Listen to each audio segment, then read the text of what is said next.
When I was entrusted with the environment portfolio, I was clearly told by our Chief Minister, Dr. Pramod Sawant, who, if I may quote, told me, "I'm entrusting you with a portfolio which is today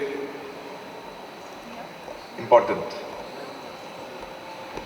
Further, he went on to tell me that we have to ensure that we will do our best to preserve Goa and thus ensure Goa is a better place to live in, and interconnected. We thus need everyone to work towards creating a sustainable future.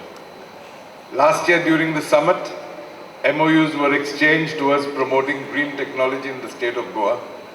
And I'm happy to share that many industries or organizations have initiated green technology or new initiatives and approaches during the year. Last year we signed 3 MOUs.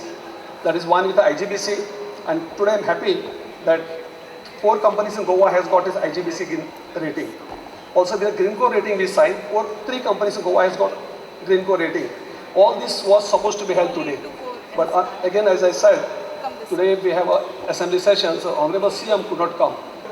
But what I just want to tell you all is the action. Last year we appealed to Godrej, and Godrej has signed an MOU with us, and we have been able to implement waste management in 3 municipalities, 30 village panchayat.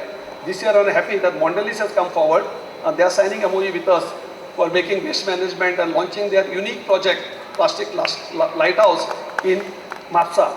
When it comes to sustainability, I think from the highest level in government, people have been focusing, central government as well as state government.